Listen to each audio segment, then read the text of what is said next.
Carlos, yes. Yeah, Carlos to Carlos. I have really a question for you as a telco. Why having such a big deployment capability, we just don't increase the security on the SIMs?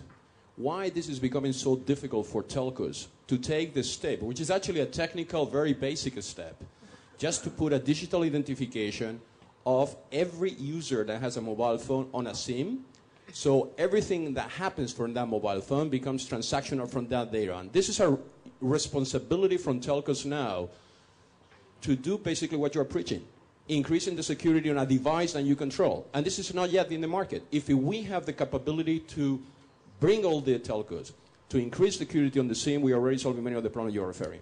Carlos, too. All right, so we are on the same page on that. I believe that those are the kinds of things to protect end devices, end users, that is absolutely necessary. The one part that I don't necessarily fully agree with is that end user, end device security is really sufficient, because you really, particularly when you look at nations who have to worry about the infrastructure itself, you need the security, the robustness, the availability of the networks all the way through.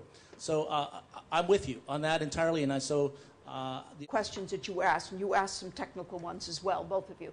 So Carlos Moreira and then Carlos Solari right after.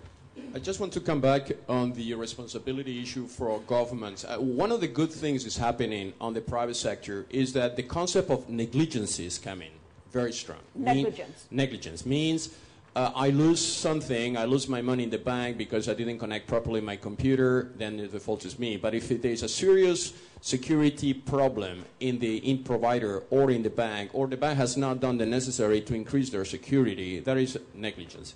And as a consequence, the users now, they are willing to start legal actions and they start to claim their rights, which I think is a healthy process, because this implies that before you get an insurance, you have to provide a security audit, and those security audits has to comply with the security standards. So we are slowly reaching a level which happened in other industries, like in the car industry, yes, like in many other industries, where the user is becoming more demanding. I will compare the internet users of the first generation as equivalents to the car users of the first generation, and they were willing to accept rates of death of 20% of the user. In our days, obviously, even at 0.1% will be unacceptable. So something like that is happening on that industry as well. Now, one of the things is missing is the guidelines, is a clear document, a white paper, something that will allow private sector to follow in a very strict way. There are small initiatives at national level. There are very advanced countries like Estonia, like Switzerland,